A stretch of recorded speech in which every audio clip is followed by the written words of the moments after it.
tango ekoki oyoyo tango yango yo ekoki Papa Stéphane Balamwange oyeye. Voilà. Bien, merci Bandeko Balandi Boali Kolanda Lisusu Tango Ekoki RDC TV za Radio T le loto Lisusu Liboso Nabino pour vous tenir compagnie comme d'habitude. Vous allez belé makasi na kisasa Boali Kozela Biso, vous allez belé partout à travers le monde en train de suivre Tango Ekoki RDC dans Tango Ekoki Magazine. Moi c'est Jésus Ankolé. Lelo toye lisusu pona ko mettre bino au parfum de l'actualité na maignan sozali ko le kalankati ya République démocratique du Congo parce que boyebi biso tola la rapongité. Nous sommes une chaîne de télévision qui est considérée comme les gardiens de la cité. Nyon sozali ko le kalankati ekolo biso tozala ka sima na yango pona ko yeba et pona ko yape liboso na bino ko présenter bino maignan sozali ko le kalankati ya République démocratique du Congo. Ba Congolais balingi mboka ote. Ba Congolais belé to ali komona na kata kisasa na kati ya Congo balingi mboka o te moke balingi mboka o me belé balingi mboka o te ba Congolais auto constater lelo balingi mboka o te baza ba Congolais o ba chubi bango virus c'est pas ba étranger pas ba impérialiste ba étranger belé ba koti na Congo ba chubi ba Congolais virus ba chubi ba Congolais tonga oyo e koti si boyini na kati ya motema na bango na bakonzi na mboka na bango bayini bakonzi bayini na mboka na bango. Alors, le loto robamo nyonso, le loto robomba te to robamo nyonso pour que biso sto comprendre bolingo ya mboka il faut mema biso wapi. Et il faut na motema na biso to éliminer boyini ya mboka. Boyini ya mboka nde ali kozongisa biso sima. Mais bolingo ya mboka ekomema biso liboso. Pasi ya mboka ekozala pe pasi na biso ba Congolais. Mais esengo ya mboka développement ya mboka comme m'appelle développement na ba vie na biso na mabota na biso na ba ville na biso na ba province na biso tikino bino ba Congolais bo alikola na biso libanda ya mboka. Vous allez ressentir développement ya mboka même bisika bozali. Ezana ba Congolais belé bazali banda ya mboka basala kapé commerce ba sombi biloko na Anvers ba tchena port batindi yango na Congo etekami bazongiseli bango mbongo siko ba activité commerciale wana to salaka entre biso ba Congolais tozana kata kisasa na bino ba Congolais bozali banda ya mboka botinda ba bilokos botinda ba biloko bosala ba commerce ba activité belé salamaka entre nous les Congolais tozana kisasa et vous les Congolais boza na diaspora ba activité nyonso wana ekozwa pe relève ekozwa pe moi sensation mususu ce qui mboka yali kotambola malamu. S'il y a la déstabilisation au niveau interne du pays, ba activité nyo soto kosala na bino bozali banda ya mboka eko simba te parce que mboka ali kotambola malamu te. Alors na bino na biso awa na kati ekolo to bunda ensemble ke mboka atmosphère ya malamu ezala. To pesa accès facile na moinité, to pesa accès facile na bato bayini mboka ote, to pesa pe accès facile na bato bayini Tshisekedi te parce que Tshisekedi c'est lui qui représente aujourd'hui la nation. Tshisekedi c'est lui le président de la République.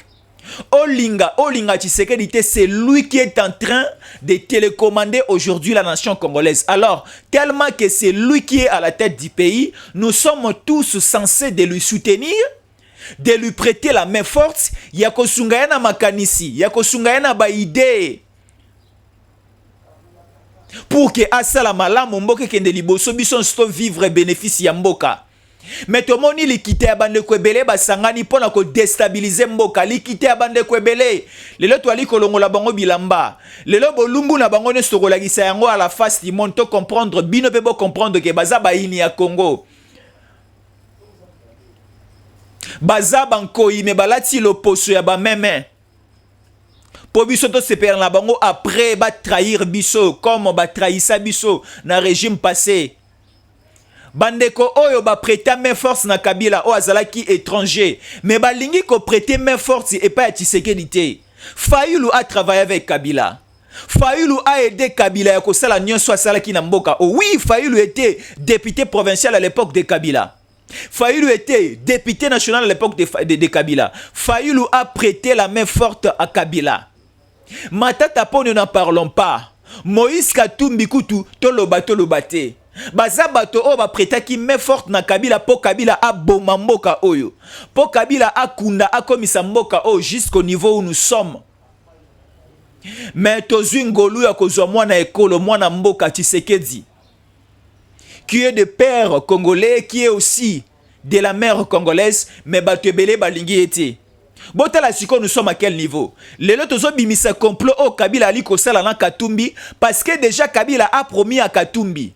Lors il y a réconciliation katangaise, donc au niveau du FCC, au niveau de Kingakati, chez Kabila, on a déjà choisi, après Emmanuel Ramazani Shadari, Baponi Sikoyo, Moïse Katumbi nde akozala candidat, ya Batuti, ya Rwandais, ya Kingakati, ya Kabila.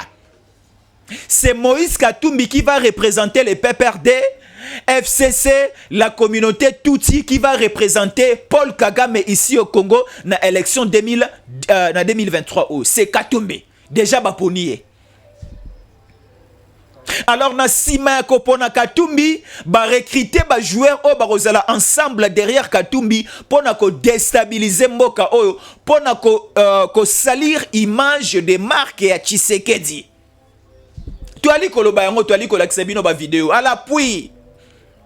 Toali kolakisa bino to robomba te to robanga pe moto te. Po moto pe azana esika ko mema biso azali te nzambe likolo Tshisekedi na se. Moto akomema biso esika azali te. Soki boboma chebe ya biso borosimba biso te nkolo ali kotala biso.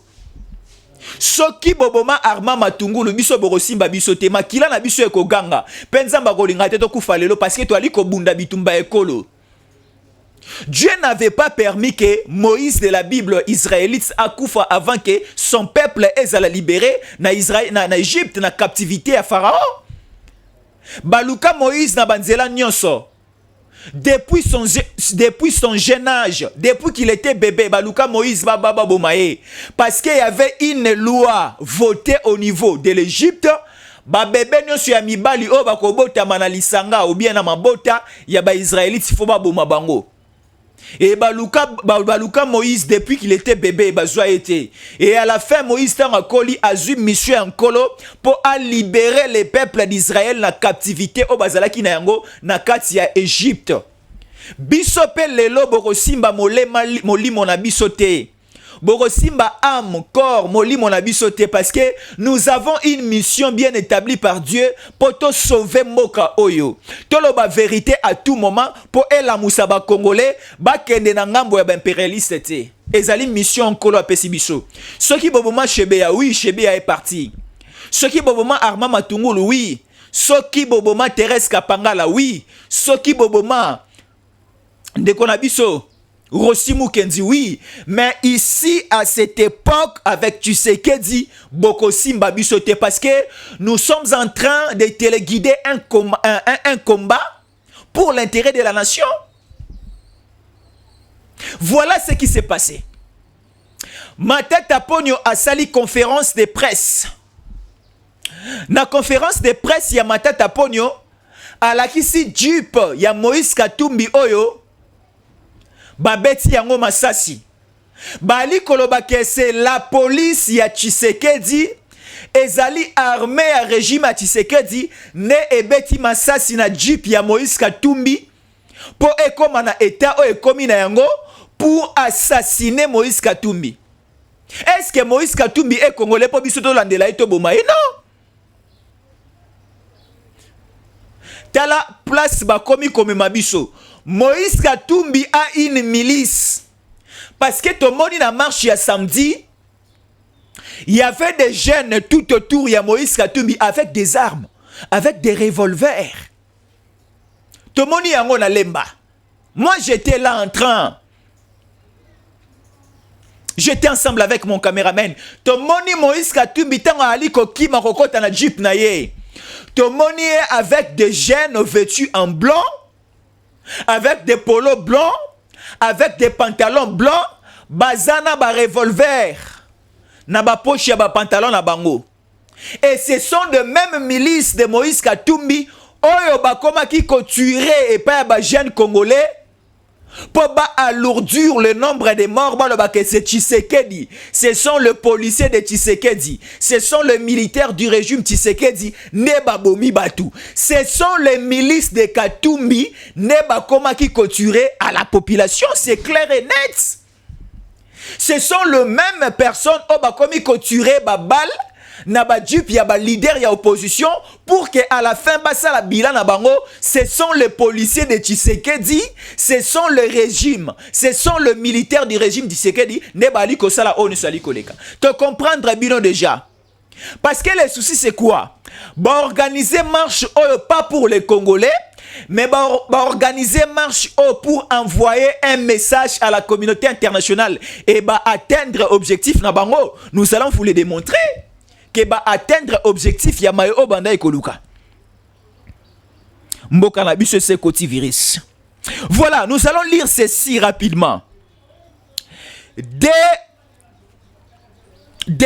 informations ou encore des articles à notre disposition pour la Sabino là où l'opposition est en train de nous amener.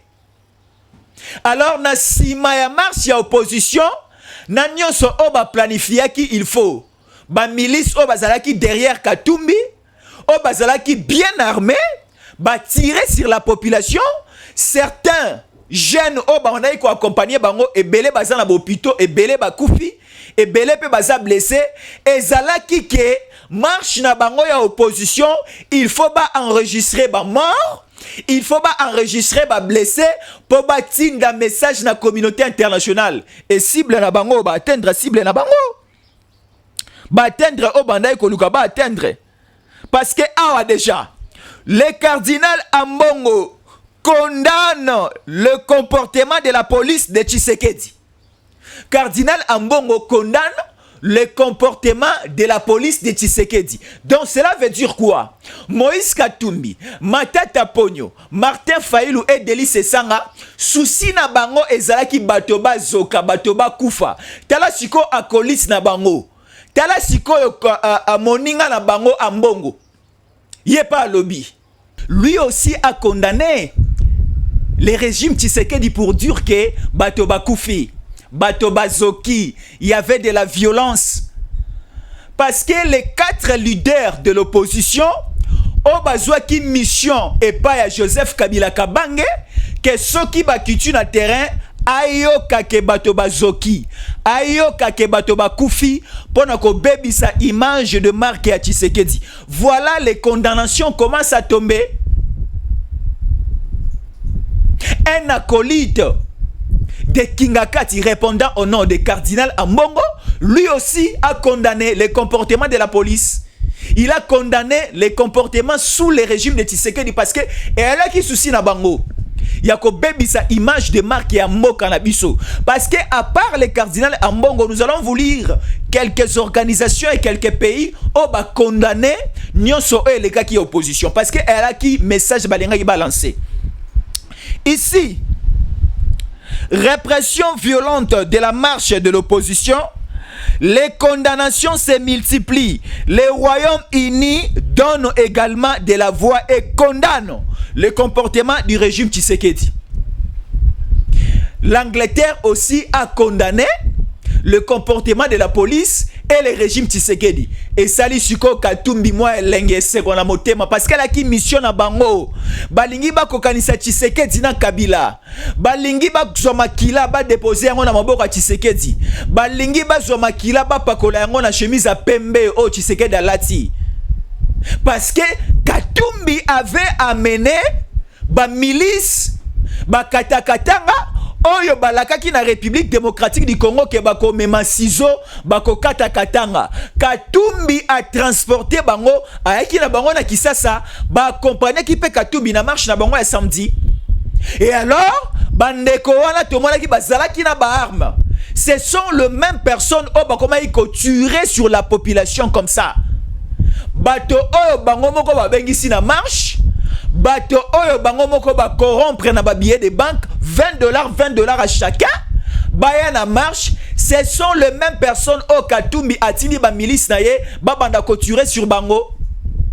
Pour que à la fin bazwa bilan il y a nombre de morts, il y a nombre de blessés pour que la communauté internationale baloba banda ko condamner le régime Tshisekedi. Donc cela veut dire bazwa makila ba pakola na chemise à pembe au Tshisekedi à lati.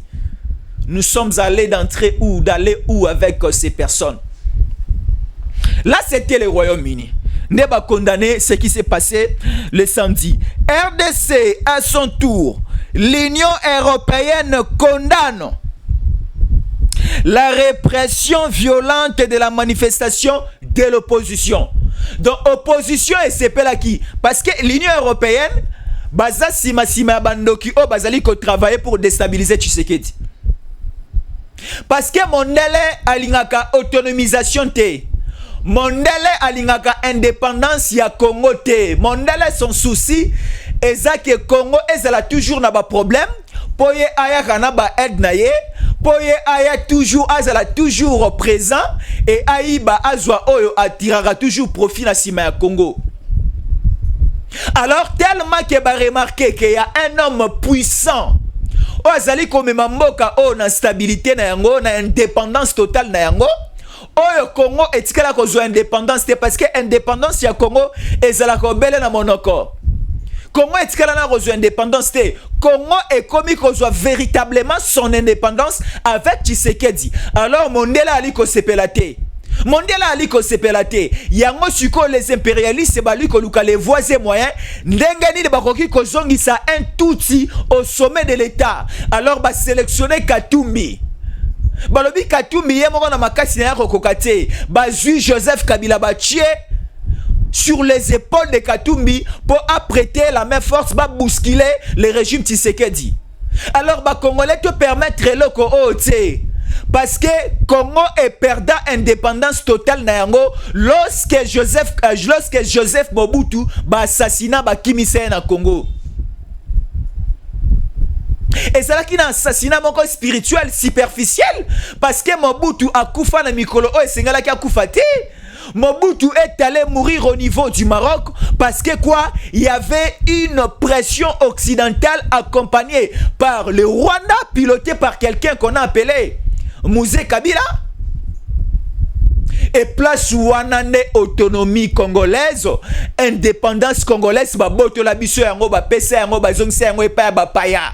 Tomona ba tuti ba konja mboka au plus ou moins 21 ans. Tomona mboka o ezonga sous la colonisation. Batata na biso na bakoko na biso banda côté ya biso mode de vie o ebandaki ko régner na mboka na biso lors de la colonisation. Tozalaki na mo a dureté. Kolia na biso aleki pasi. Kimia ya bato moindo ezalaki eloko moko bafoué. C'est ce qu'on a aussi vécu lors des 18 ans de Kabila, lors de la gestion de Kingakati. On a perdu notre autonomie, on a perdu notre indépendance. Siko balingi bazong sabiso encore dans ces mêmes styles de jeu. Alors Congolais to kangami sauté. Congolais to lamuka. Nous notre souci c'est de véhiculer un message, non un message yako diaboliser ba Congolais. Ce n'est pas un message yako kabola ba Congolais. C'est un message yako sangisa ba Congolais. Nous sommes différents na bango. Nous sommes différents avec les Mike Mukebai. Nous sommes différents avec le Daniel Safou. Ba Daniel Safou bali ko un message ya tribalisme. Bali ko un message ya incitation à la haine. Bali ko un message ya outrage pa ba konzi ya mboka et pas chef de l'état. Mais nous notre message est ça ya ko sangisa ba Congolais ya ko lamusa ba Congolais to za la vigilant. Mopaya aya ko boto la sumboka na biso te. Voilà les messages. Là je venais de vous dire. À son tour, l'Union européenne condamne la répression violente de la marche de l'opposition par le régime Tshisekedi. Voilà l'Union européenne. L'Union européenne est allée comme on a Oyo Kagame allé comme ça na STT. L'Union européenne est allée comme on a nebande konabiso bali ko kufa. Na beni na butembo te. Allé comme on a nebande ko bakufi belé na bunagana te. Bande ko bali ko kufa na Kishishe na Kichanga. Na Kanyabayonga na parlons pas. Bandeko baliko kufa na Masisi. Bandeko baliko kufa na Ruchuru. Aliko le bela bandeko ya Union européenne et le côté. En aucun jour j'ai écouté que l'Union européenne condamne le tuerie au niveau de Masisi, au niveau de Ruchuru. Non! Mais si l'Union européenne est corrompue par Katumbi, par Matata, par Kingakati, ils sont les premières, parce que c'est l'Union européenne, elles sont la première union oyo ko condamné mais nyonso eleka qui samedi à Kinshasa lors de la marche de l'opposition parce que la police n'a pas tué. Ce sont les milices de l'opposition au bazalaki bien préparés en avance. Bangonde babandi ko attaquer le bandi ko attaquer. Vous voyez, bangonde babandi ko attaquer la police.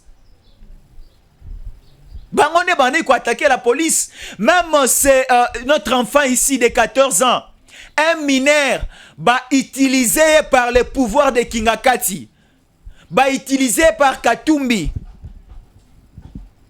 Sa mère n'était pas informée que mon abimi na balabala. Son père n'était pas informé que mon abimi na balabala.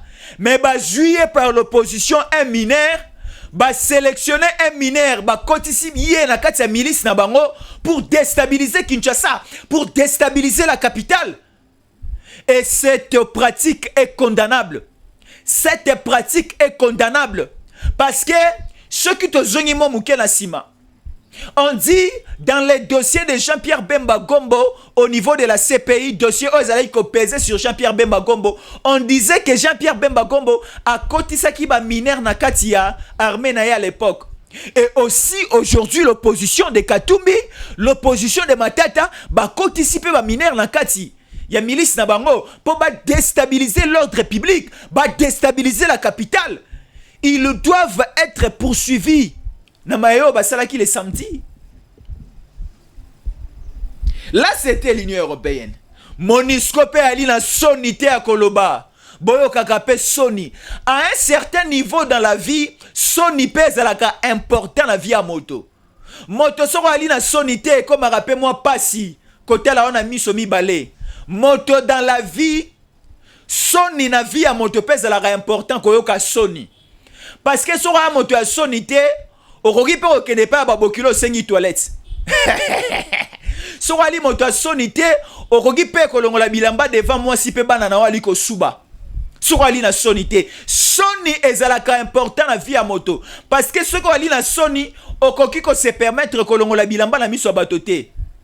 Soko ali na soni na miso na yo okoki ko se permettre koloba ba bêtise devant le janté. Siko Monusco depuis qu'elle est ici. Monusco depuis qu'elle est ici, nous sommes agressés par le Rwanda. Le régime Kabila a fait beaucoup de bavires na mboka batikala kolobate. Mais Bosoto créé par l'opposition, Bosoto créé par Kingakati epesi bango maloba ya koloba. Je vais lire. RDC, à son tour, la Monusco condamne l'usage disproportionné de la force par la police lors de la manifestation de l'opposition. Je vais répéter la lecture. RDC, à son tour, la Monusco condamne à l'usage disproportionné de la force par la police lors de la manifestation de l'opposition. Monusco ali kosala mosala na STT. Monusco ali kosunga République démocratique du Congo te.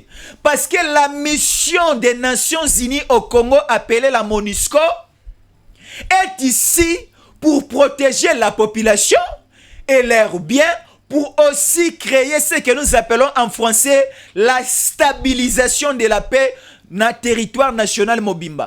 Monusco, résultat bilan na yango totalement négatif. Mais si kimi obelembango pona koya kotia maloba likolo ya mayo elekaki le samedi passé na Kinshasa. Une manifestation de dégâts déjà bien planifiés par l'opposition. Bien planifié par l'opposition parce que baloba qui na marche na biso de rosala 8 rotambola.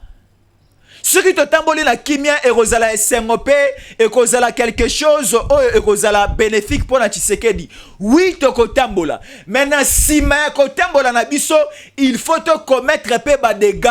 Il faut batoba zoka, il faut batoba kufa pour que la communauté internationale ait un message. Voilà l'idée de l'opposition. Non, tozana batoba lingi mboka ote na posé à kolela.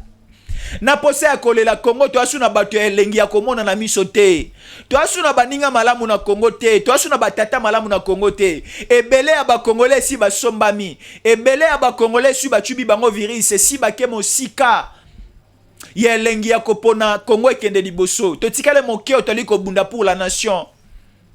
Martin Fayulu jadis appelé les soldats du peuple. Qui soldat na yo eke wapi Martin Fayulu oke na ngamba bapaya. Martin Fayulu okatisi ebale oke na ngamba bapaya ezali kosala pasi na motema zonga moto Martin Fayulu. Papa Fayulu mafa zonga moto. Tala ndenge Kabila, tala ndenge Kingakati, tala ndenge Katumbi alongolo bilamba silisiona gaz. Fayulu zonga moto kolanda matata ponyo te. Kolanda matata pono te Fayulu, kolanda matata pono te, conseil gratuit. Ngai mwana na yo leki na ona liko pesa yo, conseil gratuit. Nous sommes toujours ici. RDC, les États-Unis préoccupés par les traitements infligés aux manifestants du 20 mai. Je le répète. RDC, les États-Unis préoccupés par le traitement infligé aux manifestants du 20 mai à Kinshasa. Et sali Fayulu elengi. Et sali pe Kingakati elengi. Et sali pe Moïse Katumbi elengi. États-Unis est condamné biso. États-Unis est condamné Tshisekedi. États-Unis est condamné la police congolaise. États-Unis est condamné les autorités congolaises. Pourquoi? Parce que la marche du 20 mai organisée par Kingakati, bato bazoki, bato bakufi, bato babetami. Et sali siko Kingakati elengi. Et le dit que non, ngana Tshisekedi tokomi kokokana non. Kingakati okokana na Tshisekedi te, Tshisekedi ali tata malamu. Tshisekedi atabo pakolie. Makila na bilamba pemba lati Kongola ebi que non Tshisekedi ali mo santu. Tshisekedi ali mo santu. Nyonso eleka ki samedi na ndenge bato bazoki. Na ndenge bato ba se manifestaki sur la place publique. Na ndenge masasi ebetaki. Nyonso nous sommes déjà au courant de tout. Balingaki keba teka image mabe ekende libanda ya mboka. Babengisi na ba RFI ba ko filmer. Babengisi na ba TV5 ba ko assister bango na marche. Babengi na ba France 24 ba médias internationaux ya libanda. Babengi bango exclusivement pour ba ko tala ndenge bango mo ba organiser dégâts sur terrain. Pour image ekende sur la place publique, image ekatisa mokili mobimba, baloba ke Tshisekedi est en train de tuer au Congo à Kinshasa. Non, on comprend déjà, biso peut détourner votre idée. Biso to ali koloba na communauté internationale que Tshisekedi n'a pas tué à Kinshasa le samedi. Le pouvoir de Tshisekedi, le régime de Tshisekedi n'a pas tué. Ce sont des simples milices au Bazalaki déjà bien établis par l'opposition, par Katumbi, Bangonde, ba préparaki tout ce qui s'est passé ici à Kinshasa. Ba recruter na ba mineurs. Or c'est largement interdit aux mineurs de participer à de telles manifestations. Mais bango bandimi ko lukana ba mineurs, ko sélectionner na ba mineurs, ko kotisa bango na kati lisanga na bango na kati équipe na bango, ba kita sur terrain ensemble pour basala mayone so basalaki. On a vu un enfant de 14 ans. Oh, même tata na un moment na ba sika azalité. Un enfant de 14 ans en train de se battre, de lancer des pierres et pas à la force de l'ordre. Non, c'est du jamais vu. C'est du jamais vu. Tomoni yangoka na Kingakati. Tomoni yangoka na maboko. Yakatu ma ya boye salama na Kisasa. Non, les étrangers, il faut rentrer chez vous. Les étrangers, rentrez chez vous. Nous préférons les Nigériens au Bazali Awa. Bali kosala ba commerce na bango en bonne et due forme. To ali kosepela na ba Sénégalais, na ba Béninois, na ba Maliens. Au Bazali Anazando Amonen en train de vendre les habits, en train de faire des échanges, en train de faire des commerces. To ali kosepela na bango au lieu que to za na ba Zambien. Oyo balingi bakota ti na kati ya Oya. Balingi bakota ti na kati ya palais de la nation. Babanda ko konjabiso infaisable. Et Rotika la Rosalamati. Mon réalisateur, les sons, c'est bon. Merci. Merci. Nous continuons. Pendant que le Belabino que Tshisekedi est largement différent de Kabila. Bolanda siko ba fait. À l'époque de Kabila, na ba manifestation sur opposition, il y avait que des morts, il y avait que des blessés, il y avait que des disparus, il y avait que des gens qui interpellés par la police, par l'armée, et qui na bateau ba côté qui na ba caché na ba aner na ba prison, na ba marche nyonso organisée dans opposition à l'époque de Kabila, ma nyonso na tu koloba pe ko cité et bandaki ko sala mabongo. Kabila n'a jamais assisté, je le répète, Kabila n'a jamais assisté les victimes yaba marche et salama nangonga o azalaki mokonji mboka na kati ya mboka na biso. Mais voilà ce qui s'est passé hier à Kinshasa. Non. Mwana nzambe akoti na Jérusalem batandeli ye maputa aliko tambola. Botu nanga mwana nzambe nanu Tshisekedi. Tshisekedi est allé rendre visite. Et pas ba victime nyonso ya marche ozalaki organisée par les gens de Kingakati. Tshisekedi dans le but non, nga étant que tata ekolo. Papa est toute la nation, papa est bikolo ebele. Tshisekedi n'est pas le papa de Baluba, le kola un fou. Daniel Safou est en train de parler. Non, permettez-moi de le dire, Daniel Safou a perdu sa mémoire. Daniel Safou, on peut lui qualifier comme un fou, parce que c'est un fou qui peut dire et prononcer ce qui sont en train de sortir dans la bouche de Safou. Tshisekedi n'est pas Luba, Tshisekedi n'est pas Kassayen. Tshisekedi tangu akomi mokonji mboka alongwe Kassayen alongwe Muluba. Tshisekedi akoma Congolais, akomi ko représenter betini na biso nyonso. Akomi ko représenter bikolo nyonso ya Congo. Tshisekedi n'est plus Muluba. Et c'est pour cela vous allez voir proche de Tshisekedi son directeur de cabinet, aza directeur de cabinet lelo ya présidence. Aza muto ya Bandundu. La deuxième personnalité du pays, président de l'Assemblée nationale, Azaya Bandundu. Président du Sénat, Azaya Sid Kivu. Premier ministre, Azaya Katanga. Ba membre nyonso o basana kati ya gouvernement. Bazali ko représenter toute la nation congolaise. Mais si comme ça, toi tu es en train de dire que Zinga Zinga Tshisekedi, il y a que des Baluba. Par où tu as eu cette information?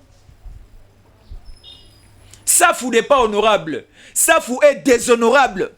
Safou est déshonorable. Et Safou a déjà perdu son mandat. Parce que Safou ne va plus siéger à l'Assemblée nationale à partir d'aujourd'hui. Safou portait disparu. Safou a l'obi que Yaza chef coutumier. Safou a l'obi que Tshisekedi a Rosimba été. Safou a l'obi que Motomoro Namboka Waza a Rosimba été. Mais Safou portait disparu. Safou a Kimi.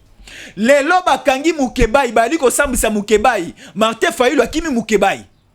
Martin Fayulu asundoli Mukebai. Moïse Katumbi asundoli Mukebai. Aucune déclaration. Matata Ponyo asundoli Mukebai. Délice Sanga asundoli. Donc Kingakati aussi est sundoli Mukebai. Parce que en direct à la télévision, Mukebai disait je parle à tout moment au téléphone avec Kabila. Où est Kabila? Parce que Bakangi Mukebai. Parce que c'est lui qui est en train de vous soutenir dans les médias, dans la communication, dans le plan machiavélique nous sommes planifié pour Namboka. Bon sundoli Mukebai. Mukebai se retrouve seul. Moto a prêté mais forte azate mais Katumbi non yo zali mo konjole ki Tshisekedi na mapeka yaka ko bimisa Mukebai yaka ko défendre Mukebai. Mukebai n'arrive plus à assumer tout ce qu'il avait dû. Mukebai est en train de dire que Mokonji Mboka ensemble avec Jean-Pierre Bemba va recruter et tout le coup ya ba jeune na Gemena ba yana bango awa na Kinshasa ba ke ko soma mandoki na Indonésie pour ba kende ko boma Kabila maloba ya boye un honorable juango wapi n'andimite même un enfant de 4 ans 5 ans 6 ans oh aza même pas majeur même pas honorable akoki ko bimisa maloba ya bo soto boye Mukebai olala ki wapi Mukebai itika milango atika masanga Mukebai itika bangi tala ndenge lolemo tala ndenge mbebo na weza ya koyinda Mukebai itika bangi. Nous sommes des adultes, nous sommes des responsables, nous sommes des politiques. À un certain niveau, il faut être Ah, il faut être sage et intelligent. Quand tu es à la télévision, il y a des propos, il y a des choses que tu ne peux pas te prononcer dur. Voilà là où tu es maintenant. Voilà là où tu es. Là où tu es, quel que soit nani moto akobimisa yo wana zate parce que mibeko si elatio. Mibeko si zingio. Katumbi azana eloko akosala te. Fayulu ana eloko akosala te. Matata pona ana eloko akosala te. Quel que soit leur billet de banque, quel que soit mosolo bazana yango, bazana eloko akosala te. Tu seras condamné. Incitation à la haine tribale. Outrage au chef de l'État. Des injures publiques. Et aussi, tu n'arrives pas à prouver que Jean-Pierre Bemba est là pour exécuter une mission. Il y a aucun Boma Kabila na Kingakati, yama kenagi na Indonésie pour la ressource Mandoki. Donc, Mike Mukebai a la condamné. Même élection, il y a 2023, Mike Mukebai a la parce qu'il a boloko. A cause na boloko, à perdre na chance na cause la candidat, à perdre na chance na ceux qui peut-être ça allait arriver encore à la réélu député provincial, à perdre yango suite ya kibomwa na politique azali na yango, ya kibomwa na politique ozali na yango. Moi j'ai débuté la politique, moi j'ai débuté la presse, j'ai débuté la télévision, j'ai débuté la communication si mama kasi ya Mukebai. Moi, j'étais encore chez nous à la maison, chez mes parents. Je voyais ce que Daniel Safou faisait. Je voyais ce que Mukebai faisait. Et moi aussi, na zela ya kosala ope bango basalaka. Na bandi yango sima na bango. J'ai fait la politique. J'ai fait des analyses politiques. J'ai fait la communication. Je suis journaliste. Mais en aucun jour, en aucun cas, je peux me tenir devant la caméra, devant les micros, pour na kobimisa ba bêtise bo soto o safu moto na diamba ali kobimisa. Tu sais que dit est allé rendre visite, c'est pas ma victime. Tu sais que dakutiana moi na biso ya moke à 14 ans. Oyo Katumbi atina ki na balabala ke no kosala ba dégâts. Tu sais que dakutiana moi na biso ya moke. Tu sais que dapesi mote atuni ozali malamu. Tu sais que atuni batata na ye. Alobi wapi tata ya mwana oyo, tata tomboli loboko. Wapi mama ya mwana oyo, mama tomboli loboko. Tata na mama ya mwana oyo si bakabwa na basala divorce. Tata akoma ko vivre na ngambo oyo, mama akoma ko vivre na ngambo oyo. Mwana pe akoma ko vivre na balabala, mwana akoma non contrôlé. Ezaba na oyo balabala nde bakatumbi bagenda ko luka pona ba sala dégâts sur terrain. Bazui mwana oyo batindie batie liboso. Vous allez voir un petit enfant, un enfant de 14 ans mineur, batie liboso engulupa mikolo na sima wali kobwaka mabanga na la police. Tala baku mwana zui, mais tu sais que le logo la tata ya bikolo. Tu sais que le logo la tata ya ba congolais a quitté sur terrain. A que rendre visite pour mwana oyo. Tu sais que dit Alobeli, le chef du gouvernement, le premier ministre Jean-Michel Samalukonde alobi famille à mwana obabi misata 100 francs na libenga na bangote pour na baswe mwana ali kozwa. Le gouvernement congolais, l'état congolais et kozwa baswa ya mwana o de A à Z o esengobe sengote. Gouvernement congolais, tu sais que dasuki wana te ake kotala ba victime nyonso. Aketi ko rendre ba policier oyo bazalaki ko assurer la sécurité les samedis. O bazokaki, o bazwaki problème. Ake ko rendre bango visite. Ba policier bazoki. Ba policier belé bazoki mais Katumbi ali ko lobela yango te. Ba policier belé bazoki, chef de l'état ko rendre bango visite. Est-ce que les sons c'est bon? Chef de l'état ko rendre bango visite. Mon réalisateur, c'est bon là-bas? C'est bon? Chef de l'état ko rendre bango visite, les sons c'est bon? Chef de l'état ko rendre bango visite et c'était très bien. À l'époque de Kabila bana ko rendre ba victime ya ba marche visite te. Batonyo so balaki ko zoka, batonyo so balaki ko lela. Batonyo so balaki ko zo pas sima ba marche opposition. Kabila bana ko rendre bango visite te. Tala bo keseni entre tata responsable na tata irresponsable.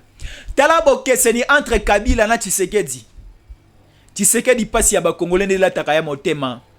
Pasi ya ba Congolais la lisaka ekimiate. Là c'est le chef de l'état Félix Antoine Tshisekedi Tshilombo. Donc Ba médias internationaux Katumbi a bengi bango belé. Ba journaliste à TV5 si ba miela qui avant. Ba journaliste à France 24 si ba miela qui avant. Ba journaliste à RFI si ba miela qui avant. Ba journaliste à BBC si ba miela qui avant. Objectif na bango ezalaki mabe esalama sur terrain. Ba mindele bazo ba vidéo ba tin dans la communauté internationale pour ba sanctionner Tshisekedi. Mais biso si to yebi nyonso. Bali koko sa ba congolais mingi. Mais biso toza wana sima pona ko zongisa ba congolais à la raison. Pona ko pesa ba congolais éclairage. Pona ko teya ba congolais ko lakisa bango to bazali koko sa biso na nini vérité pesa wapi. Vérité eza wapi. Il ne faut pas dire que où est l'état des droits dans ce pays. L'état des droits n'est pas un état, l'état des droits n'est pas synonyme du libertinage. L'état des droits n'est pas synonyme de ce que fait Safou. L'état des droits n'est pas synonyme na maye oyo Mukeba bali ko sala. L'état des droits n'est pas synonyme na maye o Katumbi ali ko sala. Eza soni makasi. Eza soni. Eza soni. Pasi pe na motema makasi. Kozana bandeko balingi mboka te. Kozana bandeko o balingi ba konji ya mboka te. Kozana bandeko balingi ba konji ya mboka te. Bandeko bazali ko kufa. Na Kwamuntz. Bandeko bazali ko kufa na Kinsele. Na plateau de Bateke nous comptons des morts. Na Maluku nous comptons des morts. La commune de Lansele y a des suspects. Mais bandeko opposition bali ko lobela yango te parce que Kabila est inclus. Parce que c'est les affaires de Touti. Bandeko opposition bali ko lobate. Kwango. Là c'est au Bandundu. Kwango. Le village Pont Kwango se vide de ses habitants suite à la présence de la milice Mobondo. Les Mobondo sont déjà au niveau de Kwango. Les Mobondo sont présents au niveau de Pont Kwango. Baliko Boma, Baliko Boma, Baliko Salaba dégâts. On nous dit ici, les villages Pont Kwango se vident. Suite aux dégâts, suite aux tueries des Mobondo. Fayulu oza pipo sa la déclaration à Kingakati. Katumbi wapio, wapio, wapio naliko lukao na torche naliko mona ote. Matata ponyo wapio, wapio, wapio, wapio, wapio. Baliko lobate, Mobondo, un milice de Kingakati baliko boma. Les Tutsi baliko boma na Kwamuntz. Les Tutsi, on nous dit dans les villages Pankwango baliko boma. Mais vous ne condamnez pas. La MONUSCO, où êtes-vous? Où es-tu, pardon? La MONUSCO, où es-tu? L'Union européenne, où es-tu? Les États-Unis d'Amérique, tu es où? Vous êtes où? La Grande-Bretagne, tu es où? Pour condamner ce qui est en train de se faire. Bah, tu es réunion sur la koleka na niveau ya Pont Kwango. On vous dit, on vous lance les messages que au niveau ya Pont Kwango, un village, au niveau de Kwango, na Grand Bandundu, que les milices Mobondo baliko boma, bandeko baliko kima, Pont Kwango est comme désert, bato bali lisusuté. Pourquoi? Parce que il y a une forte agression de la milice Mobondo. La milice Mobondo est composée de Tutsi venus du Rwanda. Oh, bayana bantaba, bayana bameme, bayana bangulu, bayana bangombe. Makolo, ti bakota, bandundu. Lelo oh, bavanda, bazu possession à mabele, basombeli bango bektar na bektar, et comme il la mboka na bango, bakomi ko boma ba congolais, bandeko na biso bayakana bateke, bakomi ko terroriser lo lenge oh, bango balingi to lo bato lo bate. Shikoyo, la mission de l'opposition, c'est quoi encore, je vous le rappelle? La mission donnée par Kabila à Katumbi, parce que lors de la réconciliation katangaise, Kabila a fait ça qui Katumbi mission. parce que botala kaka na simawa tangu Katumbi abongisi na Kabila, Katumbi mbala moko akomi kolukola Tshisekedi makambo. Katumbi alongoli ba ministre na nyonso ba ki na gouvernement ya Tshisekedi. Katumbi alongoli ba mona union sacrée. Pourquoi? Parce que ba chuba qui est déjà tonga ba tuti, ba chuba qui est tonga kingakati abeba na Tshisekedi. Parce que ba pesa qui est mission moko bien donnée. Il y a ko déstabiliser mboka. Alors na nyonso ezali koleka ba milice oyo mobondo ba di ko sala na bandundu mobimba na mai ndombe na pont Kwango na plateau de Bateke na Kwamunt na Ntsele na Maluku bazali kolobate opposition bazali kolobate. Maintenant pour désorienter makanisi ya ba congolais balingi bazongisa biso na makambo ya pete salami na Kinshasa. Poto bossa na mamozali koleka na Kwamutu. Poto bossa na infiltration yali ko sala na Kwango. Poto bossa na makambo soli koleka na Kenge. Balingi ba désorienter même. Mayele ya communauté internationale. Communauté internationale etia makasi kate na mayo ezali koleka na niveau ya sud-ouest ya Kinshasa. Na niveau ya sud-ouest ya Kinshasa, quand nous parlons de sud-ouest ya Kinshasa, nous prenons des gens de Tsele, nous prenons Maluku, nous prenons Kintsele, nous prenons Menkao, nous prenons Plateau de Bateke, nous prenons Kingakati, nous prenons Kwamunt, nous prenons Maindombe, nous prenons Pont Kwango, nous prenons Kwango, nous prenons Kenge. Bakomi koluka ko désorienté biso na makambo ya pete oyo ezali koleka na Kinshasa, oyo ya marche na bango oyo ya bo soto lekaki les 20 mai. Pona to bossa na infiltration bali ko planifier C na côté ya Kino Ouest. Na niveau ya plateau de Bateke, na niveau ya Kwango, na niveau ya Kwamuntu. Tala maele ya bandeko yo. Balingi babossa ni sabiso essentiel. Balingi babungisa biso makanisi na essentiel. Balingi babungisa biso makanisi na oyo milisi ya Kingakati mobondo ezali ko sala. Balingi bazong sabiso na mambo pete o mwana ya 14 ans tala makambu régime Tshisekedi salier bandeko balingi mboka te congolais to la muka pardon bandeko nanga ba congolais ngai ndeko na bino na yali kolobela bino nga naza muluba te naza muswahili te naza mungala te naza pe mukongo te naza nde congolais. Tango naza liboso ya caméra na micro oyo je vous représente bino ba congolais. Yo pe sika ozali na Poto, yo pe sika ozali na Brésil, ozali na Afrique du Sud, ozali na Rwanda, ozali ko représenter toute la nation place ozali. Ozali na Kinshasa, ozali na Kwamuntu, partout ozali, tu es en train de représenter toute la nation parce que tu es congolais de père et de mère. Alors ton dit maman be comme na mboka ote.